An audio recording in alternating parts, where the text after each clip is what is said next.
আসসালামু আলাইকুম সুপ্রিয় দর্শক, ভূমি মন্ত্রণালয়ের পক্ষ থেকে ৬টি কঠোর নির্দেশনা দেওয়া হয়েছে ভূমি মালিকানা টিকিয়ে রাখার জন্য।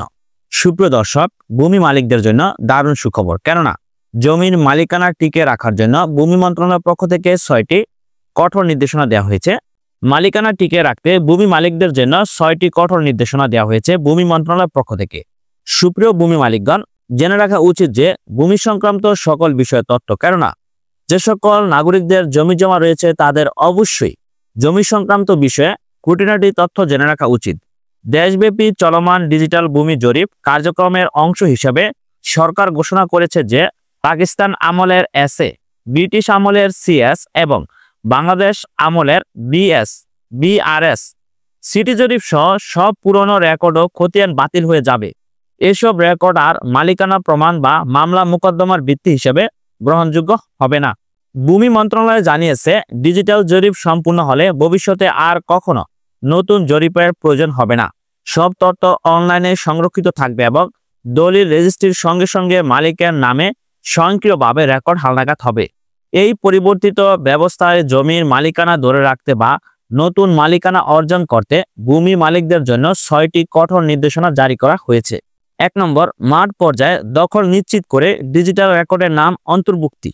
ডিজিটাল জরিপ চলাকালীন ভূমি মালিককে অবশ্যই জমির প্রকৃত দখলে থাকতে হবে।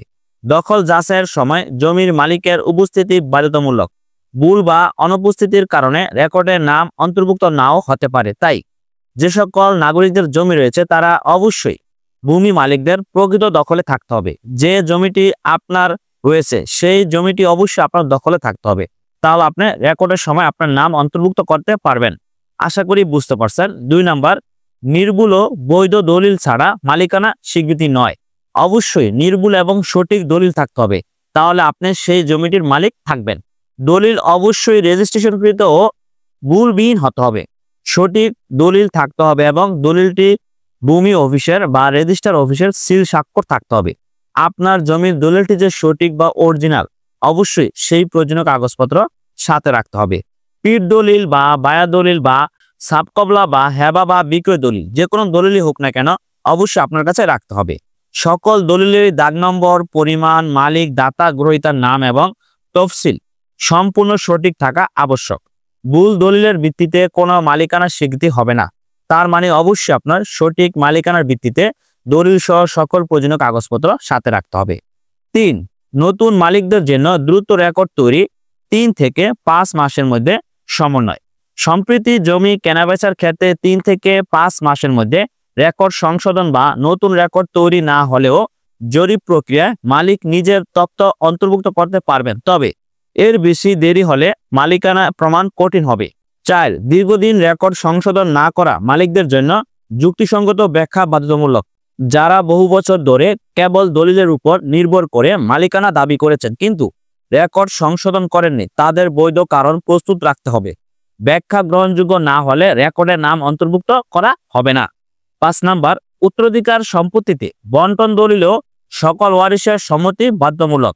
ওয়ারিশান সম্পত্তিতে মালিকানা পেতে বাতোয়ারা দলিল বা বন্টন দলিল এবং সব ওয়ারিশের লিখিত সম্মতি প্রয়োজন হবে। শুধু মাঠ পর্চা বা নামজারি বা দখল দেখিয়ে মালিকানা পাওয়া যাবে না। অন্য ওয়ারিশ আপত্তি করলে রেকর্ডের নাম অন্তর্ভুক্তি বাতিল হতে পারে।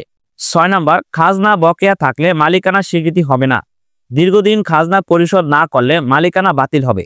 বিশেষ পরিস্থিতিতে নতুন কেনাবেচা ও দ্রুত হস্তান্তর ইত্যাদি মন্ত্রণালয় বিষয়টি বিবেচনায় নেবে, তবে নিয়মিত খাজনা প্রদান এখন বাধ্যতামূলক। তাই যে সকল নাগরিকদের জমি জমা রয়েছে তারা অবশ্যই নিয়মিত খাজনা পরিশোধ করে এবং খাজনা রসিদ বা ডকুমেন্টসটি আপনার কাছে রাখবেন, কেননা বর্তমান সময়ে জমি সংক্রান্ত বিষয়ে তথ্য জেনে রাখা উচিত, কেননা যে কোনো সময় জমি জমা সংক্রান্ত বিষয়ে ঝামেলা হতে পারে। তাই জমির সকল প্রয়োজনীয় কাগজপত্র নিজের কাছে সংগ্রহ করে রাখতে হবে। রেকর্ডে নাম অন্তর্ভুক্ত না হলে মালিকানা বাতিল।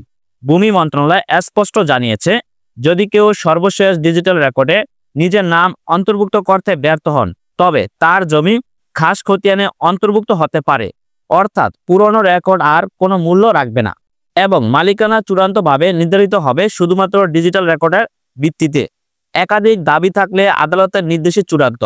একই জমিতে একাধিক ব্যক্তি মালিকানা দাবি করলে আদালতের রায় ছাড়া কারো নাম রেকর্ডে যোগ হবে না। আদালত যাকে মালিক ঘোষণা করবে কেবল তিনি রেকর্ড পাবেন। এই নির্দেশনাগুলোর মাধ্যমে এখন থেকে দেশের সকল জমির মালিকানা নির্ধারণ হবে এবং ডিজিটাল রেকর্ডই হবে ভবিষ্যতের একমাত্র বৈধ প্রমাণ।